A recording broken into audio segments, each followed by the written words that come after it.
Sejam muito bem-vindos a mais um episódio do Master Talks, o podcast que está explorando histórias, enfim, estratégias, e a gente sempre gosta de trazer pessoas relevantes para a gente poder estar trocando ideia aqui. Hoje eu tenho comigo o Bruno Oliveira. Bruno Oliveira está com 27 anos, ele é casado, pai de 2 filhos, atua atualmente em e-commerce, indústria alimentícia, importação de máquinas pesadas, logística, já atuou na construção civil e muito mais, além também que ele tem uma patente de um produto específico também dele. O Bruno a gente chama que é o empreendedor fuçado. Então, Bruno, é um prazer ter você aqui com a gente hoje. Muito bem-vindo. João, obrigado. Muito obrigado pelo convite. Obrigado por estar aí para a gente conversar um pouco mais sobre essa história do empreendedorismo aí. E obrigado por abrir as portas aqui para a gente estar falando um pouco sobre essa história aí do Bruno. É isso aí. Bruno, você começou com 14 anos, né? Sua primeira história ali, por volta dos 14, 15 anos, foi quando você até patenteou o raio de colocar em pneu de moto e bicicleta. Conta pra gente de onde que veio esse ar empreendedor, já vem de família, conta um pouquinho dessa história do seu início ali e depois a gente vai contando a sua trajetória. E a ideia é que com a trajetória, os nossos ouvintes aqui consigam se inspirar para eles poderem também multiplicar suas empresas, entender de estratégias, enfim. Legal. A história ela é extensa, mas vamos resumir um pouco dos pontos, né? A patente não veio ali em 2000, não veio com meus 14 anos. Na verdade, eu comecei com 14 anos no e-commerce, logo ali que veio o Facebook, enfim, né? Eu comecei a vender camisetas ali na internet, né? E aí, de lá, quando eu entrei ali no Facebook, eu expandi ali para o Mercado Livre, que só tinha Mercado Livre naquela época. E essas vendas foram crescendo. E quando eu cheguei ali nos meus 16 anos, eu fui emancipado para abrir meu primeiro CNPJ, né? E aí veio a ideia, né, de fazer a capa de raio. Na realidade, não é que veio a ideia do nada. Essa capa de raio ela é uma ideia que, logo quando eu comecei, eu comprei uma moto, né, com meus 14 anos de idade. E aí eu trabalhava para os meus pais, né, na fábrica de batata e trabalhava no e-commerce, né, vendendo as camisetas, enfim, né? Então, nessa venda das camisetas não era relevante. Então, tinha o salário ali da fábrica, né, que me ajudava. E comprando essa moto, cara, eu precisava trocar os raios delas, enfim, e não tinha o capital para isso. Tava feio, enferrujadinho ali. Ficava muito caro, mão de obra disso era cara, enfim, eu falei, cara, eu não tenho dinheiro para fazer isso. Já namorava e tal, então assim, eu não posso gastar dinheiro com isso. O que eu fiz, velho? Fui numa padaria, peguei uns canudinhos de refrigerante, coloquei na roda, dei uma volta com a moto, saiu tudo, velho. Falei, gente, mas... Que raiva. A ideia é essa. Não deu certo aqui, mas a ideia é essa. Aí tinha uma loja aqui na cidade, acho que inclusive até fechou, fui buscar uns canudos mais duros, né? E coloquei na moto, cara. Coloquei e nunca mais soltou. Eu falei, nossa, é isso aqui. E aí, sem ter o produto, anunciei no Facebook. Vendo capa de raio e tal. E anunciei. Eu lembro que eu fazia academia nessa época e fui para academia de noite, cara. Voltando da academia, eu postei, fui para academia, eu fiquei umas 2 horas lá, voltei. Tinha mais de 600 mensagens no anúncio. 600? 600 mensagens. Na época era orgânico? Era orgânico, era só Facebook, postando em grupos de Facebook. Na época tinha muito grupo, o pessoal postava muito em grupo, né? E aí eu entrei lembro direitinho, Mercado of Hold, né? E anunciei isso. E aí eu coloquei um preço lá, né? Não me recordo o preço, acho que eram uns R$23 na época. E não sabia o valor do frete, né? Não sabia o valor do frete. Eu coloquei R$23 com o valor do frete já pagando o frete. Que eu coloquei na minha cabeça, gente, pode mandar por carta registrada, então vai dar uns R$7, vai dar certo. Canudo custa uns 2, então vai dar certo. E beleza. A hora que eu vendi uns 15 pacotes, 20 pacotes. Fui no correio levar, o dinheiro dos pacotes não deu nem para pagar o frete. Porque não dá para mandar por carta, né? Entendi. Tem que mandar por PAC, eu tive que inteirar. Falei, velho, a ideia é essa, só que eu tô fazendo errado. Então... Mas deixa eu já puxar um gancho aqui, porque eu já conheço o Bruno tem um tempo. O Bruno é muito amigo meu, a gente já tem bastante tempo que a gente troca ideia. E o que a gente já pode tirar de uma mensagem significativa é que o Bruno, ele me inspira muito no sentido de não preocupar com o próximo passo. O Bruno, ele coloca uma ideia na cabeça, ele acredita que o negócio vai dar certo, ele vai lá e faz. Nós vamos chegar num assunto daqui a pouco. O Bruno tá importando máquina pesada da China, pra carregadeira. Foi numa conversa de, teoricamente, de boteco, que um amigo dele queria que ele trouxesse uma máquina. Ele falou, vou trazer uma máquina pra você da China. O cara falou, como? Ele falou, deixa que eu vou trazer a máquina.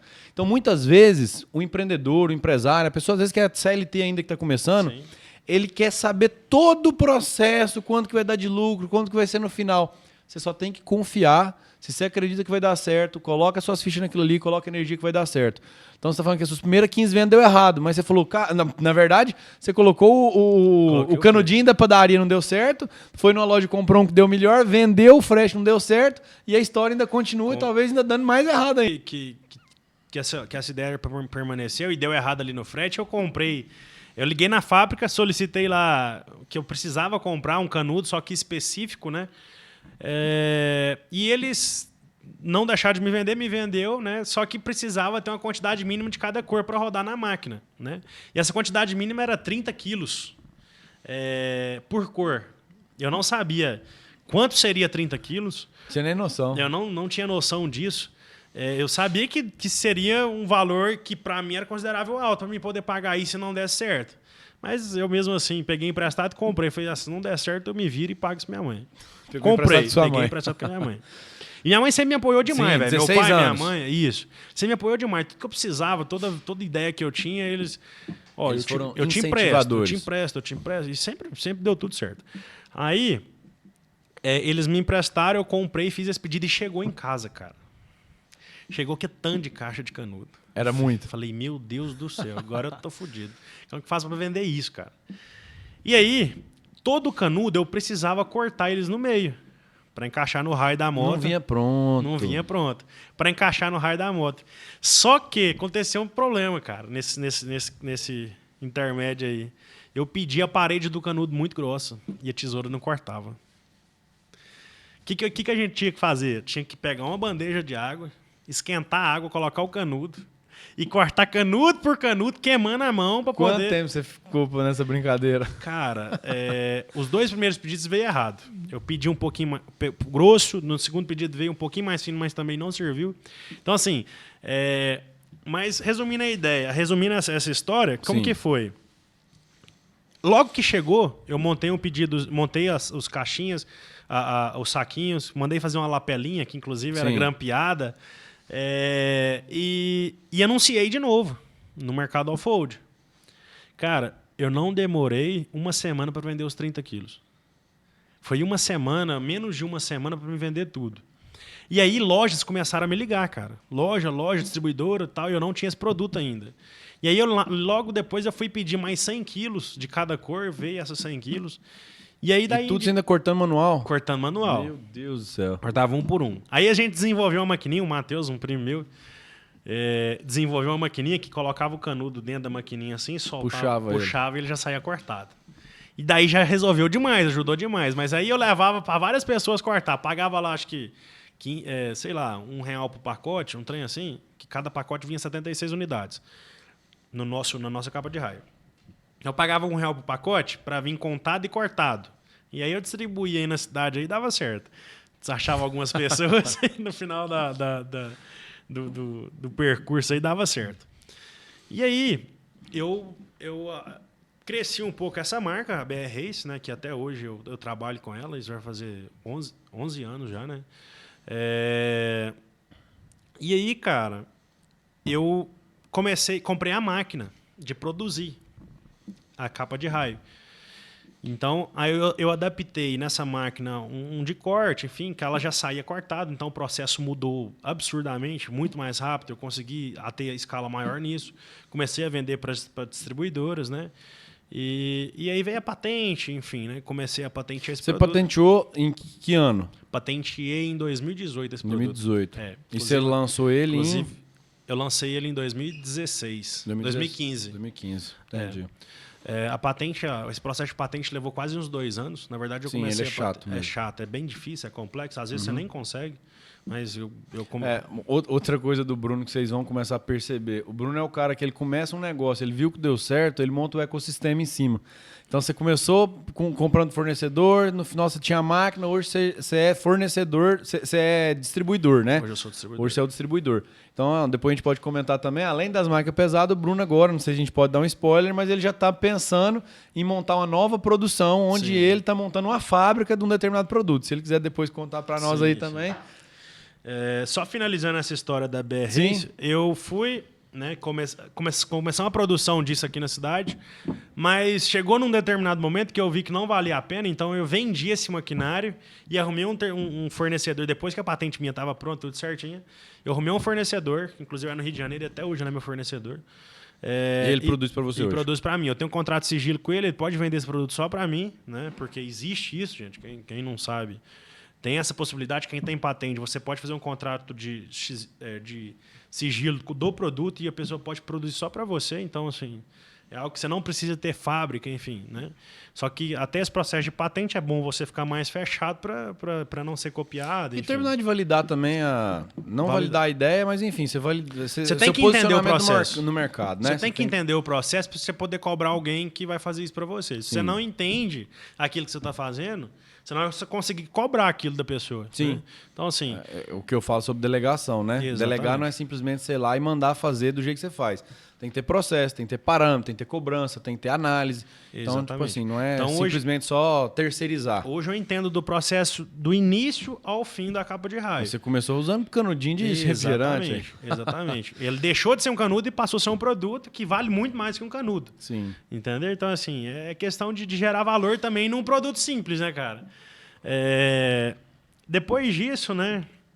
Não, você resolveu uma dor que ninguém nunca tinha enxergado. Exatamente. E aí Quanto custava na época para poder trocar todos os raios da moto? Cara, hoje pra você trocar... Na época era mesmo. muito difícil você ter... E não era só eu, por exemplo. Mas muitas pessoas tinham essa mesma dificuldade que eu tinha aqui na cidade. Questão de mão de obra, de não achar o raio da moto aqui. Então, assim, você gastaria pelo menos 200, 300 reais por roda para você fazer isso. E você estava vendendo por quanto na época? E a gente vendia esse produto a 25 reais mais o frete. Mais o frete. Então, a gente... Aprendeu pouco o frete. Exatamente. Então, assim, aí... A gente começou a vender esses produtos assim e vendemos absurdamente. Hoje nós vendemos para as 5 maiores distribuidoras do país, né? Hoje eu não distribuo mais para pequenas lojas, eu vendo só para essas distribuidoras, porque eu tenho contrato com elas. E basicamente é isso. A ideia da capa de raio surgiu ali, petitinho, com canudo, e hoje ela é vendida para todos os estados do Brasil, né? Top. E ela surgiu para moto e passou de moto para cadeira de roda primeiro, que nós fomos patrocinador da Paralimpíada em 2016 aqui no Brasil, né? Então, todas as cadeiras de todas as seleções que tinha do mundo aqui no Brasil da Paralimpíada, nós patrocinamos com as capas de raio. Que legal. Depois, essa eu não sabia, não.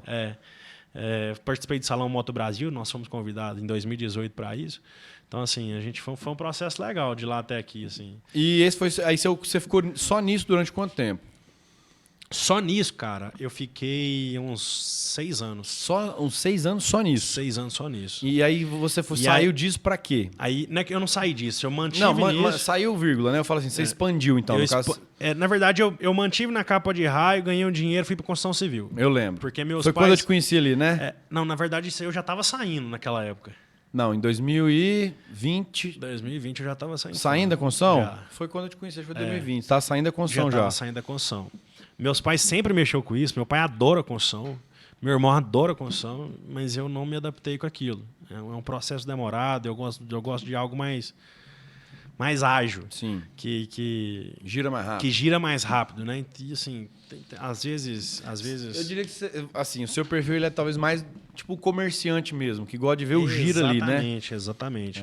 Então, assim, eu não me adaptei com a construção, apesar de ter feito várias unidades de casa, acho que eu fiz... Não chega nem perto das que você já fez, mas eu acho que umas 60 casas nós chegamos a fazer em prédios e casas, né? Então, assim, eu não tenho o know-how que você tem nisso, mas eu entendo um pouco sobre isso e eu saí da capa de raio para isso. Saí não, eu expandi para isso, né? E 2020 eu parei. Mas aqui a gente também tirou outro ensinamento importante, né? Que a gente traz para as pessoas, que você pode sim ter, igual o Bruno hoje, é multissetores, sei lá, uns 6, 7 negócios diferentes. Mas enquanto você não tem seu primeiro negócio consolidado, enquanto você não está estruturado naquele primeiro negócio, é muito difícil você querer sair fazendo muita coisa ao mesmo tempo. Então, por exemplo, o Bruno ficou 6 anos só mexendo com capa de raio. Então, tipo assim, enfim, às vezes a pessoa não tem noção o quanto é grande ou pequeno esse negócio. Às vezes no começo era muito pequeno, mas você acreditou nele. E enquanto aquilo ali não estava uma empresa sólida, você não saiu para outro setor. E foi a mesma coisa que eu fiz, às vezes, no agronegócio, foi o que eu fiz na construção civil. Exatamente. Então, quando eu implemento um novo negócio, hoje que a gente já tem maturidade, que a gente já entende sobre delegação, que a gente entende de construção de empresa, hoje a gente consegue montar uma empresa que já não depende de nós, simultaneamente com outros negócios. Mas no começo, para quem está começando no empreendedorismo, é muito difícil você querer fazer vários negócios ao mesmo tempo. Tem que ter sabedoria nesse sentido aí também. Cara, é difícil. Eu acho que, na verdade, no início, se você abrir muitas pernas, você não vai conseguir ter resultado suficiente para você talvez ir para o segundo passo. Porque você precisa ter sabedoria e conhecimento daquilo que você está fazendo para você ter uma segunda opção ali, né? Então, eu acho interessante a pessoa estudar bem, né, sobre aquilo que hoje ela se propôs a fazer. Depois que tiver tudo certo, tá tudo rodando redondinho, caça um outro. E aí os próximos negócios começam a ficar muito fáceis, né? Igual, por exemplo, o Bruno lá, mexendo com capa de raio. Ele começou a entender um pouco de indústria, de e-commerce, de distribuição, de logística, de contrato, de um monte de coisa. Quando você vai para outro negócio, você já vai muito mais rápido. Aí você já teve 2. Aí você vai para o terceiro, é muito mais rápido. Quando você vai para o quarto, é muito mais rápido ainda. Então, quando você faz um negócio primeiro bem feito, quando você começa a fazer os segundos, a velocidade é muito mais rápida. Porque aí a gente pode chegar agora, às vezes, e a gente já dá uma evoluída rápida e a gente pegar como é que você começou a fazer importação de máquina pesada, que vem de fora. Então, você está fazendo importação, não é simples, não é brincadeira e não é qualquer um que tem peito para fazer isso. Mas eu brinco que, tipo assim, poucos igual a você, Bruno, que vira e fala assim, eu vou fazer isso e não tô nem aí com o resto. E vai lá e faz. Bom, essa questão da parte da importação foi, de fato, uma conversa num boteco mesmo, foi no espetinho de verdade. Tava eu e o Gustavo, que é meu sócio hoje, e surgiu essa ideia dele comprar uma pá carregadeira, né? Porque ele tem uma fábrica de asfalto, né? Ele faz asfaltos, né? Então é uma pavimentação asfáltica, ele trabalha com pavimentação asfáltica e precisava de uma pá carregadeira, né? Falei, cara, vamos olhar fora, né? Às vezes a gente consegue trazer, às vezes a gente consegue trazer. E aí eu comecei a olhar, comecei a conversar e tal. Você já tinha contato com fornecedores da China? Nunca tive contato. Zero. Do zero. Mas eu sempre tive facilidade de encontrar fornecedor. Eu tenho muita facilidade para isso, cara. Quando se trata de internet, ali, tudo que for internet e que precisar de fornecedor, eu desenrolo. Não tem essa. E aí, eu comecei a conversar à noite, porque lá que é noite, lá é dia, né? Então eu comecei a conversar com eles sobre essas máquinas. E aí, depois de diversas procuras, diversas fábricas, nós encontramos uma fábrica. E nós trouxemos essa máquina. Você foi Google ali, pesquisando a empresa que estava relacionada ao setor? Cara, foi um Alibaba, velho. No Alibaba. Alibaba. Foi um Alibaba. A gente comecei a conversar com fornecedor, com vários fornecedores. A gente encontrou uma máquina que se adequasse no nosso cenário. Porque não é só você trazer um produto de lá. É muito além disso. Né? Às vezes eu e o Gustavo... Se for vender uma pulseira, um relógio, alguma coisa, convenhamos. Aí é simplesmente comprar e trazer. Exatamente. Agora, você fazer algo que você tem uma responsabilidade técnica, jurídica e uma responsabilidade até social em cima, não é brincadeira, não. Exatamente. Então, assim, não é um processo difícil, não é um processo fácil, mas também não é um processo impossível. Ele tem várias pessoas que fazem isso, né? Então, assim, quando tem pessoas que fazem isso, é porque você também você pode fazer também. Eu sou dessa então, assim, vertente. A gente não é diferente de ninguém. O que muda a diferença nossa é que um tem coragem e o outro não tem. Né? Um trabalha mais, o outro trabalha de menos. E acontece assim, é assim que funciona. Né? E aí a gente trouxe essa máquina, conversei com o Gustavo, né? A gente desenvolveu essa ideia, criamos a marca. Criamos a marca, mandamos o chinês colocar a nossa marca, tal, desenvolveu do jeito que a gente queria, motor dessa forma. Tiramos a medida de uma máquina que ele tinha aqui, que é uma Mística. Então, essas medidas foram exatas, tiradas de ponta a ponta nessa máquina e mandamos construir da forma que nós queríamos lá. E, por sorte, a gente conseguiu um fornecedor bacana que trocava ideia com a gente, que conversava com a gente. Porque, assim... De repente o cara é fechado, aberto, né? O cara é fechado e não te dá muito assunto, não quer entrar no seu mercado, né? Isso dificulta a gente, né? Então, assim, graças a Deus conseguimos encontrar um fornecedor que nos atendia, né? E começamos esse processo de importação. Chegou a máquina do Gustavo, a gente abriu isso para venda.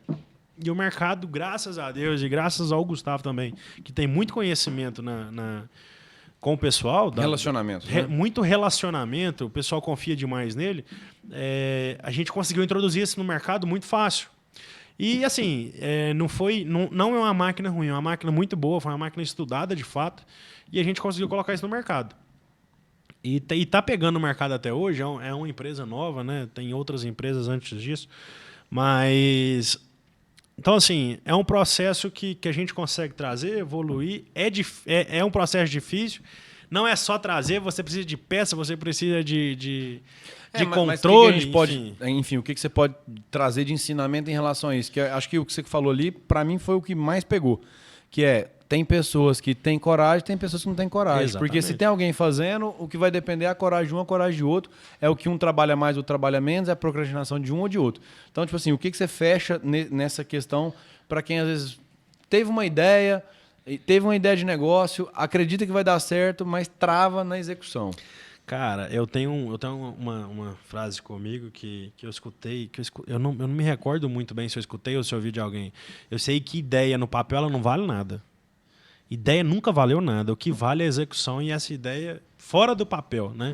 Então, eu e meus sócios, a gente fala que a gente mata no mínimo 10 ideias por semana, porque ideia viva na cabeça ali não funciona vale de nada. Não vale nada. Então a ideia tem que ser matada e colocada em prática, porque quantos morrem com a pessoa morre com a ideia e leva aquilo pro caixão. Nossa, eu tive uma ideia maravilhosa, mas uma ideia por uma ideia... De ideia o cemitério tá cheio. Tá né? cheio. Então, assim, a gente tem que executar. Se você tem uma ideia na mente... Cortar.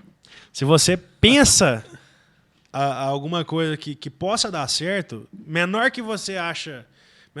Como que eu posso dizer isso, cara? Menor que ela seja, na sua concepção... Ela pode ser algo grandioso, como a capa de raia. Que isso, era um canudo de refrigerante e a capa de raia me deu tudo que eu tenho hoje, praticamente, cara. Tudo que eu tenho hoje veio da capa de raia. Tudo. Começou ali.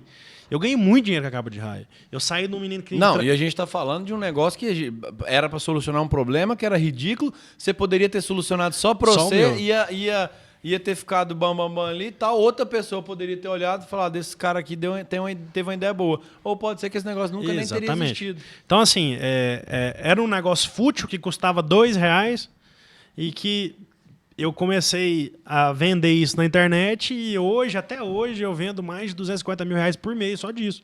Então, assim, é um negócio muito simples que, às vezes, você acha, é simples demais, não vai dar certo. Às vezes é o mais simples, é o que funciona, cara. Não é coisas grandiosas, coisas que são burocráticas que dão os melhores resultados. E outra coisa ainda, nada é inventado do zero. Tudo é melhorado. Tudo é só melhorado. Você pegou simplesmente o raio enferrujado e juntou com um canudinho de refrigerante. Você não inventou isso. Você só juntou duas coisas que já existiam para solucionar um problema. Lógico que depois você patenteou, Exatamente. que foi a solução que você criou, você desenvolveu para ficar mais duro, para não sair e tal. Aí entra outras questões. Mas se a gente for pegar na prática, você não inventou isso. Você juntou duas coisas que já existiam. E assim eu gosto de falar que a maioria das coisas no mundo é isso. Um copo, por mais moderno e tecnológico que um copo hoje cara, ele é um vasilhame. Na natureza, você pegar um coco da Bahia e cortar no meio, você tem um copo. Então, tudo é só melhorado. É um copo melhorado. Então, assim, é um microfone melhorado. Por que um microfone vale mais que o outro? Ele é melhorado. Então, assim, às vezes ideias mirabolantes não é o que dá o mais resultado, cara. É coisa simples que você melhora que te dá... E feito bem feito. E que te dá resultado. E assim... E outra coisa que acho que toda pessoa que quer empreender tem que ter, cara. Tem que saber vender, velho. Tem que saber vender. E hoje a gente for falar em saber vender, entra um outro ponto que eu acho primordial. Que pra mim, quem tá fora do digital, tá fora do jogo. Tá fora do jogo. Tá fora do jogo. Porque não tem como hoje você ser o excelente vendedor, você ser muito bom e muito eficiente se você não saber trabalhar na internet. O mercado físico não sustenta. O mercado físico não sustenta mais. Ele já sustentou, hoje ele não sustenta. Hoje você precisa de algo mais, precisa ser mais visto, você precisa ter visibilidade. Cara, você quer uma coisa mais física do que vender casa? Não tem como eu vender casa lá pro Nordeste. Não tem como eu anunciar na internet e vender isso nível Brasil. Mas por que eu cresci tanto? Onde está o meu jogo? No digital. Internet. Por que a nossa consultora hoje é uma das maiores referências da cidade? Internet, posicionamento, brand. Exatamente. Então, quem não está no digital está fora do jogo. E a venda é o motor que é o coração de todo negócio, cara. Tem rim, tem pâncreas, tem olho, todo, o negócio tem tudo. Mas a venda é o que faz o negócio bombar ali. A diferença tá aí. Você tem várias construtoras na cidade e vocês são as que mais vendem aí, né? Todos os lançamentos. Arrebenta de vender em tempos recordes aí, né? Então, assim, é questão da venda mesmo e da mídia, né? Sim. A gente precisa ter essa mídia para poder chegar no resultado de excelência ali na ponta na venda, né? Então, é algo simples que... É o feijão com arroz que a gente fala, né? Que dá o resultado, né? Então, basicamente é isso. E outra, se eu fosse ser bem sincero aqui para quem tá me ouvindo, cara, eu sou um análogo digital, velho. Eu sou da roça. Eu era com o meu negócio, era mexer com boi. Esse trem de mexer com internet não era para mim. Só que como que eu fiz essa consultora hypar? O feijão com arroz bem feito. Nós não temos o melhor Instagram do mundo, nós não somos o cara mais estratégico do mundo. A gente fez o básico bem feito. É o básico bem feito que funciona, cara. Você pegar o cara que vem do agronegócio e montar uma construtora que hoje fatura milhões por ano usando a internet, eu não tive que ser o melhor na internet. Eu tenho orgulho de falar que até hoje eu me sinto um análogo digital. Cara, se for para resolver, para pôr a logo nessa televisão aqui, eu tenho dificuldade. Só que eu exijo com quem trabalha comigo que faça isso bem feito. Então eu falo também que você não precisa saber tudo na sua empresa, mas você tem que ter alguém que faz e alguém que você exija que aquela pessoa saiba fazer. Uma coisa que eu sempre falo com o pessoal que está comigo, assim, você não precisa ter os melhores equipamentos. Você só precisa ser bom naquilo que você faz ou, pelo menos, aprimorar aquilo que você já sabe, né? Então, assim, você não precisa ter o melhor iPhone, você não precisa ter a melhor câmera, você não precisa ter o melhor microfone, mas se você sempre está aprimorando aquilo que você tem conhecimento na internet ou no digital, você vai ter um resultado de excelência, né? Então, o feijão com arroz é sempre muito bem-vindo e é o que dá mais resultado para nós que estamos na internet. Então, é algo muito simples, né? Se a gente for para extrair mais em relação a isso, hoje, por exemplo, nas nossas contratações, nas pessoas que eu busco para trabalhar comigo, eu não busco o cara que já é o melhor num determinado assunto. Eu busco a pessoa que está determinada a aprender. Porque eu vim da construção, eu vim do agronegócio, eu formei em medicina veterinária. Para montar uma construtora, eu não chamei um sócio que era engenheiro também. Então, eu juntei um cara que era designer gráfico publicitário e junto nós montamos uma construtora. Cara, você precisa do especialista? Preciso. Hoje eu tenho engenheiro, eu tenho técnico, eu tenho um consultor de finanças e de viabilidade técnica. Eu tenho os caras brabíssimos hoje da construção, mas eu não precisava ser aquele cara. Eu só tive que ter a visão estratégica, fazer o básico bem feito, escolher um modelo operacional que funciona, porque acho que isso aí também é outra coisa que as pessoas não entendem. Acho que você poderia até falar um pouquinho disso aí, sobre o modelo operacional. Porque uma coisa é você pegar o capa de raio, fazer para você vender aqui na cidade. Outra coisa é você pegar o negócio, trazer para o digital. Então, o modelo operacional que você quer implementar a sua empresa pode mudar totalmente o seu jogo. E aí a gente pode pegar uma empresa, às vezes um açaí. Cara, que é o modelo operacional da loja de açaí? Comprar açaí do fornecedor e vender na cidade. Você pode montar a franquia de açaí, você pode ser um distribuidor de açaí nível Brasil. Então, modelo operacional que muda o jogo. Sim. É onde você vai crescer, né? Dependendo do seu modelo operacional, você consegue... De qualquer coisa que você tem físico, você consegue atender o Brasil inteiro, né, cara? Por exemplo, você deu um exemplo de loja de açaí. Você pode ser muito bom aqui na sua cidade, ter uma loja modelo na sua cidade e abrir franquia disso. Tem várias empresas hoje, por exemplo, que te startam numa franquia, né? Então, nós estamos falando de uma loja de açaí dentro da cidade, que você pode ter várias franquias, vários meios de ganhos aí com isso. Então, assim, é você saber o que você está fazendo, é você saber modelar aquilo que você tem, né?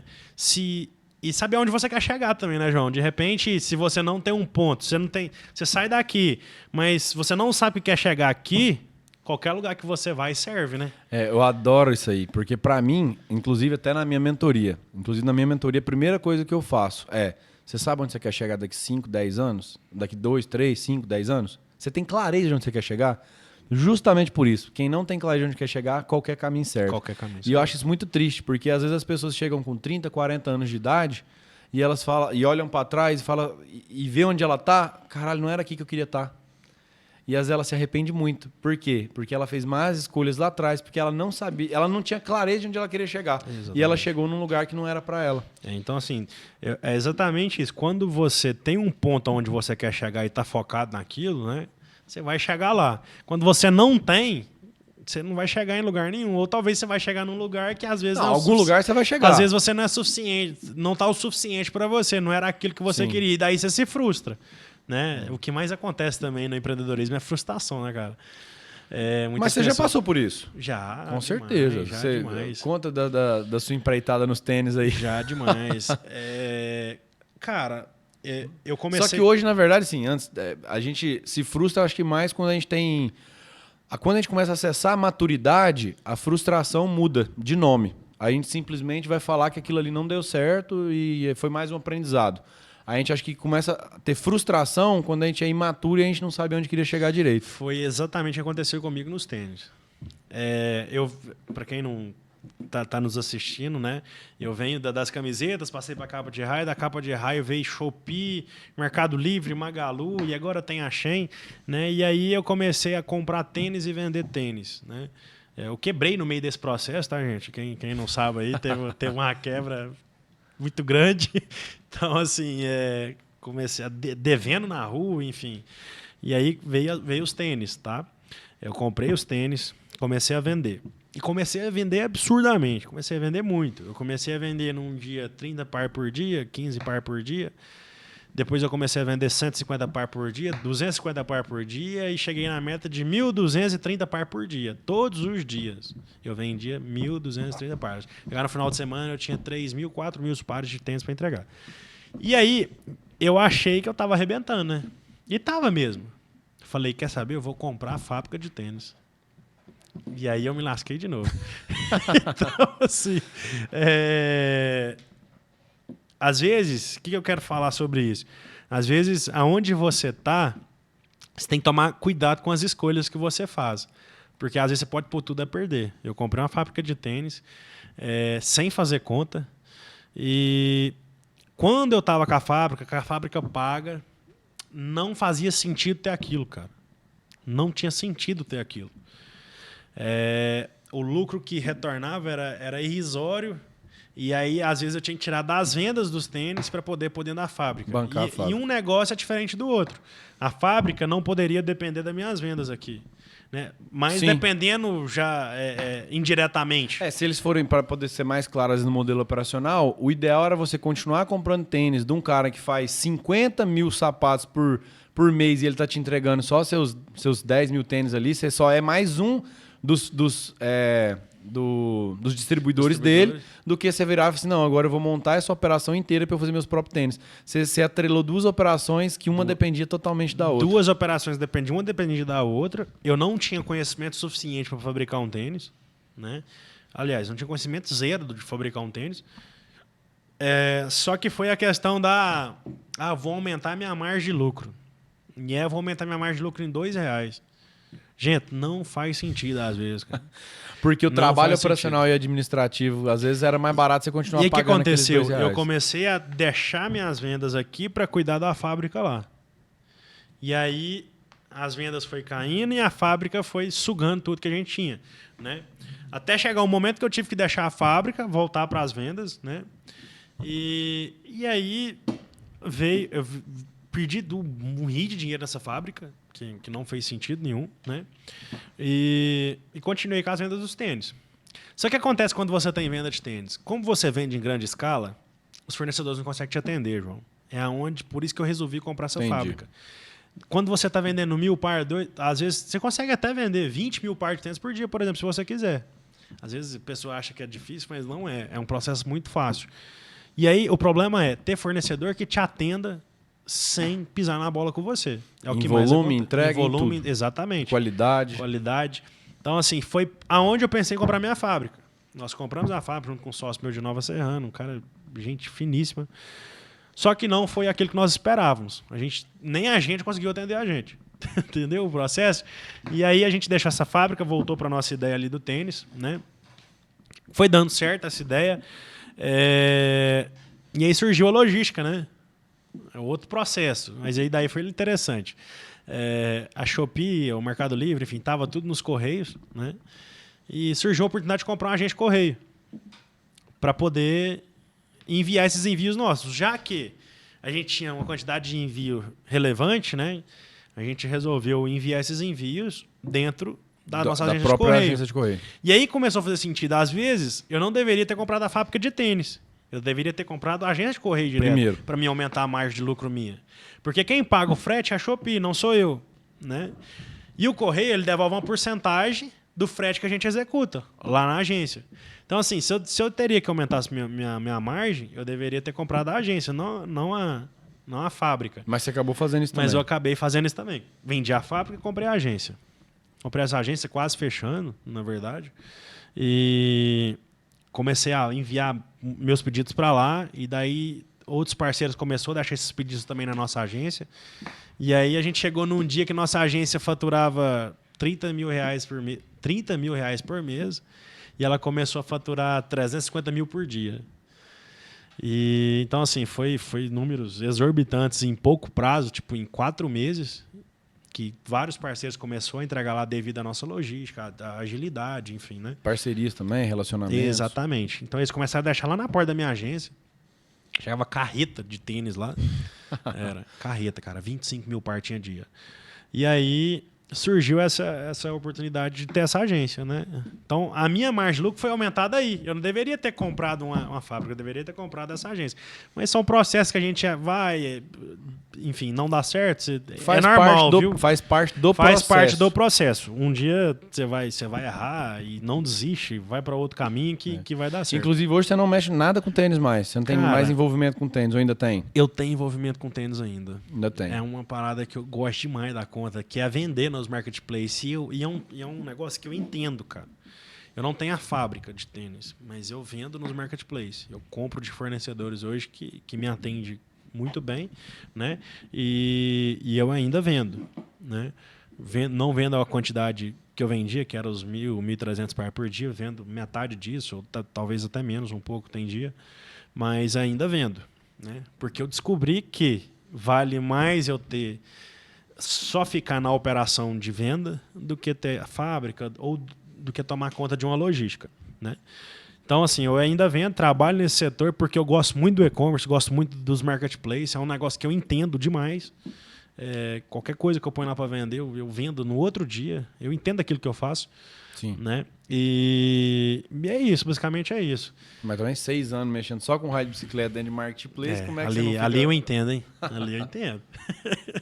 Então, assim, e eu trabalho com todos. Hoje, Mercado Livre, Magalu, Shopee, Shein, enfim, Temu, tem vários aí que estão no Brasil que hoje eu trabalho com eles. Então, basicamente é isso, a história dos tênis é essa, E vamos pegar um negócio aqui que vai ser legal também. Como construir uma marca forte? Porque você fez a marca do raio de moto, agora você está fazendo outra marca própria, que é a das máquinas pesadas. Não sei se você já teve alguma outra coisa que era marca própria, que você queria crescer essa marca forte. Sim. Mas nesses dois aí, são dois que eu, pelo que eu conheço de você tem feito esse trabalho. Como fazer isso? O que é os pontos principais para a construção de uma marca grande, forte, sólida, pensando até talvez nível regional, nacional, enfim? Cara, o que eu penso sobre marca forte? Uma marca forte é uma marca que você deve ter constância nela. Você deve ter amor por ela, né? É o mais importante hoje. De repente a pessoa abre a empresa, né? E não tem amor por aquilo que faz, né? Você precisa gostar absurdamente daquilo que você faz para tudo se encaixar da forma que tem que ser, né? E tem pontos também. Você precisa trazer credibilidade, você precisa ter confiança. Seu cliente deve confiar em você, né? Você precisa ter qualidade no seu serviço ou no seu produto, que é o mais importante. Se você não tem, você não consegue construir isso, né? Você precisa ter pontualidade, que é o mais importante. Cara, se você prometer uma coisa para o seu cliente, entrega para o seu cliente. Porque, na verdade, é o mais boca a boca, apesar que não seja só regional, tá? Não estou falando só de algo regional. Minhas marcas são nível Brasil, exceto essa das máquinas, que ainda está regional, né? Como eu te falei. Mas a minha da BR Race, ela é nível Brasil. E eu vendo para o Brasil inteiro, né? E na internet não existe o boca a boca, igual a gente está falando aqui, mas existe as postagens e os comentários, os depoimentos, que é a mesma coisa, né? Tem gente que vem por depoimento, né? Então, assim, se você tem pontualidade, se você tem... O seu cliente confia em você. Se você tem um produto bom, às vezes ele nem quer saber muito de preço, mas quer saber da qualidade do seu produto, né? E se A gente pode não resumir só a isso, mas se a gente for pegar que principalmente para construção de marca e nível nacional também, eu gosto de falar de duas premissas. É o parecer bom e ser bom de verdade. É uma coisa diferente. Porque na internet você tem que parecer bom para vender. Mas se você não for bom de verdade, você não tem os depoimentos, você não tem a recorrência, você não tem o boca a boca. Então, você somando parecer bom com ser bom é maravilhoso. Porque o ser bom, só ser bom não resolve. A gente estava falando, você pode ter a melhor loja de açaí no seu bairro. Se você não consegue parecer bom a nível regional, nacional, para que vai adiantar você ser muito bom só naquilo ali? Enfim, lógico, né? Ser bom não é ruim, mas se você quer ter escala, quer construir uma marca forte, você tem que aprender a parecer bom. Exatamente. E se você só parecer bom, não vende nada. Então tem que atrelar os dois. Na verdade, você vai vender uma vez. A segunda vez, seu cliente não vai comprar, você não vai ter uma recorrência. E são empresas de recorrência. Nossa, a gente entrou num assunto maravilhoso aqui agora. Recorrência, LTV, equity. Esse é o jogo que a gente tem começado a jogar. Eu já tenho buscado isso há muito tempo, já tenho estudado isso. O Bruno também já estuda isso. Acho que a gente podia, até para a gente começar a chegar no encerramento final, falar um pouquinho disso. Como fazer uma empresa acessar o equity, que é aquele valor de 5 anos, 10 anos, e você colher esse valor a valor presente. Acho que muitas pessoas não têm nem muita noção disso ainda, não acreditam que isso já é palpável, e acho que a gente podia trazer isso para o pessoal entender que hoje equity é palpável, equity é possível e equity é um processo. Exatamente. Equity é uma às vezes até melhor que o lucro, tá, gente? Né, João? A gente fala que... A gente costuma falar que, de repente, a empresa que busca equity, ela não tem tanta margem de lucro, né? Porque ela gasta muito com o marketing, gasta muito com a marca. Ela gasta só com a marca dela, na verdade. Então, a gente trabalha... Para você acessar isso, é o que você está fazendo com a Master. Você está trabalhando muito a sua marca, né? Sua marca tem referências, tem boas referências em todo lugar que se vai, né? Então, assim, é onde a gente começa a acessar o equity, onde ela começa a ter valor, né? E eu acho que é um processo difícil para o empreendedor, novo, né? Para a pessoa que está começando a empreender agora, que ela não vai saber lidar com essa situação de imediato, porque tem que se doar muito. Você vai se doar agora para você colher lá na frente, né? Então, assim, você vai trabalhar de fato para sua marca para você colher lá na frente. Você tem que escolher. Ou você escolhe no equity, ou você escolhe lucro presente, ou o valuation no final. Exatamente. Então a gente modela algumas empresas que têm feito isso. A gente estava comentando esses dias de uma empresa. É uma empresa que hoje fatura na casa dos seus 6, 7 milhões por mês. E se você for pegar o que é o valor mensal do lucro operacional deles, é quase zerado. Então os sócios têm um bom salário, que não é os maiores salários. Então existem funcionários na empresa que têm salários maiores que os donos.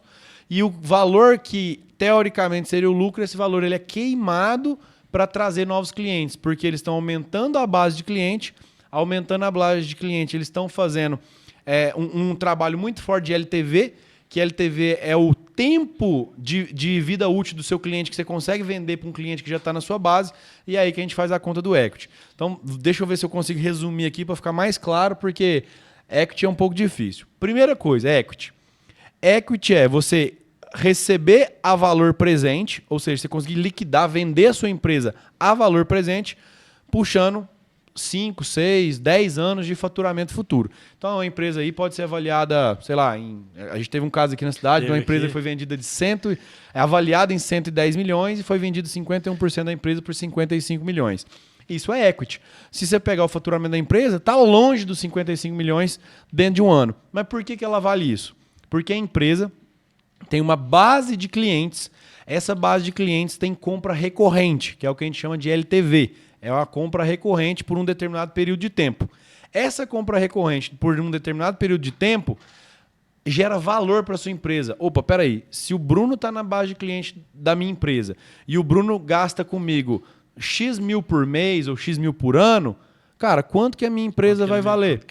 E aí, se a gente for pegar igual essa empresa foi vendida, é uma empresa de telefonia, ela tem uma base de cliente fixo, ela tem um serviço de qualidade, ela tem processo, envolve outros fatores importantes também, que é processo, pessoa, cultura, tem um monte de coisa envolvida também. Mas ela tem a base de cliente fixo. E isso a gente consegue fazer uma projeção futura e pegar esse valor e colher ele a valor presente. Então, essa outra empresa que a gente falou que é de um e-commerce, os caras estão há 3 anos trabalhando duro na empresa. Eu acho que vai fazer 4 anos agora. Eles foram avaliados em 150 milhões de reais. Os caras talvez nem trocou de carro, nem tá andando de Porsche ainda, né? Tipo, que é o status do pessoal. O cara, não tá andando de Porsche. Mas em 3 anos, meu amigo, 150 milhões é 50 milhões por ano. E eles podem vender a qualquer momento. Eles não quiseram ainda, eles já tiveram proposta. Então, assim, aí você escolhe. Ou você vai viver bem no hoje, ou você pode esperar colher daqui um tempo. Aí a escolha é de cada um também. Exatamente. Tem escolhas, né? A gente tem eu tenho um sócio, né, que inclusive é da agência de Correios lá, que ele tem uma marca de roupa, né, também, e ele não trabalha o equity. Ele trabalha, viveu agora. Faturamento. E ele vende absurdo. Ele vende 6, 7 milhões por mês. Mas ele escolheu agora. Mas a marca dele em si não tem um valor de equity ainda. Não tem um valor de equity. E bem provavelmente não vai ter, porque não é a cultura dele ter isso, enfim. Né? Então, e essa questão que você estava falando do LTV, né, a gente consegue fazer uma conta para o pessoal ter uma noção, né, como que funciona isso. 57 mil clientes que tinha essa empresa aqui, né? Sim. Foi avaliado em que você fez a conta, R$2.000 por cliente, né?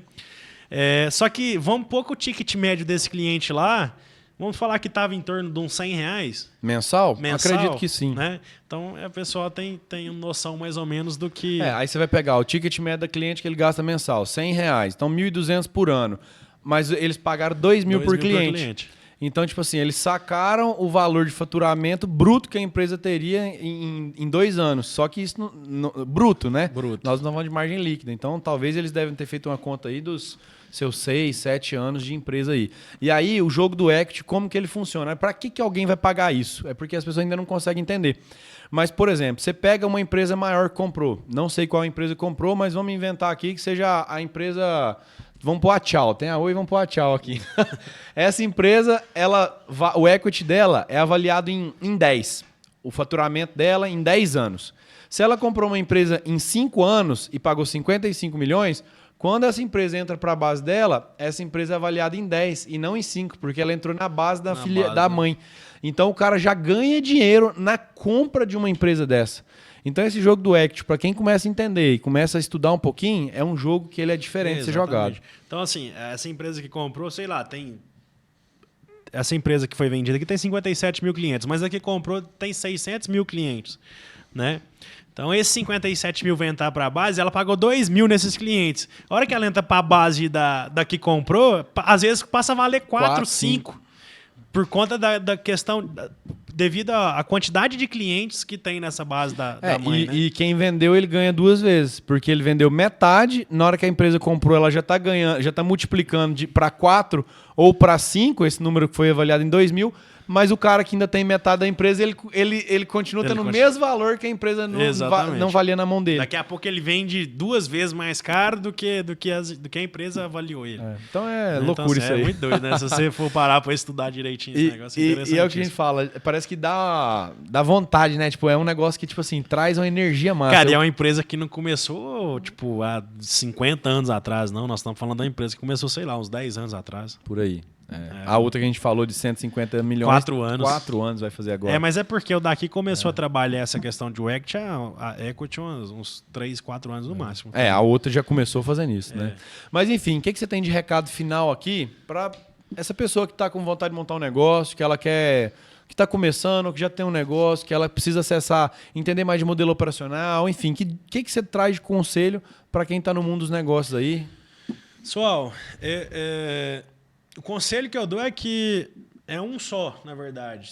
Você não pode desistir do que você sempre sonhou em ter. Tá? Se você quer ter acesso a coisas relevantes, né, você precisa executar para você. Né? Você precisa deixar de ter o medo, né, de falar assim, será que eu vou ter aquilo no final do mês? Será que eu tenho aquele X valor no final do mês? E executar da melhor forma que você puder. Você não vai trabalhar igual um CLT, você não vai trabalhar das 7 às 11, da 1 às 5 e vai embora para sua casa. Você vai acordar às 6 e vai dormir às 11 ou à meia-noite. Às vezes você nem vai dormir também. Almoçar você esquece. No máximo 5 minutos. Mas, assim, é muito gratificante. No começo, né? Depois a coisa também vai melhorando, né? Depois de alguns anos, se você for muito organizado, você consegue fazer isso muito mais rápido do que eu, porque eu sempre fui muito desorganizado com isso. Depois que eu fui apanhando muito e que eu fui aprender isso. Mas eu gosto de estar no meio da operação, então, assim, minha vida não mudou muito de lá para cá. Eu gosto de estar no meio da operação, eu gosto de estar com todo mundo.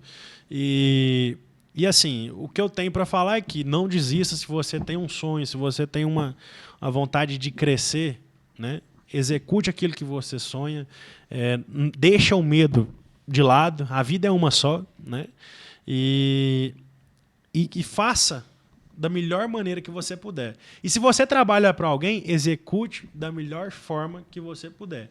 Porque, às vezes, a sua oportunidade de estar do lado dessa pessoa pode mudar a sua vida.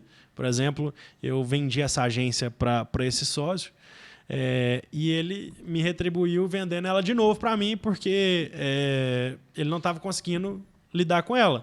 Né? Então, assim, se eu tivesse abandonado ele, eu não teria ficado com essa agência novamente. Então, assim, às vezes você está do lado de pessoas boas, mas ela precisa que você se dedique mais para você chegar ao lado dela, estar ao lado dela como sócio, talvez. Sim. Então, assim, às vezes você não tem uma ideia, mas você é muito bom naquilo que você faz e a pessoa que hoje te paga pode ser seu sócio. Então, basicamente é isso. Bruno, foi um prazer ter você aqui. Acho que a conversa foi incrível. Trazer esses insights de quem hoje é multissetorial. Então, Bruno que trabalha em diversos setores. Acho que foi muito rica essa conversa. Te agradeço muito o convite, você ter vindo, você ter tirado seu tempo para estar aqui. Então, muito obrigado. Acho que todo mundo ali que acompanhou até o final deve ter ficado satisfeito e inspirado também com essas histórias suas que eu, pelo menos, me admiro. E toda vez que eu escuto novas histórias, eu me admiro ainda mais e me inspiro em você. Você é uma referência para nós aí, Bruno. Ô, João, eu que te agradeço. Obrigado pelo convite. Obrigado por nós estarmos aqui, trocar essa ideia. Obrigado pela amizade aí que começou há uns 5 anos atrás ali. Obrigado pela parceria. E conta comigo para o que precisar. Obrigado aos meninos que estão aí também. E é isso, gente. É isso. Vamos trabalhar. Bora. Né? Eu brinco com ele. Eu falo que eu não tenho amigo, não. Eu tenho sócio. Então tá passando de hora de nós montar Deus alguma quiser, coisa. Vai dar certo. Bora. Valeu, gente. Até mais.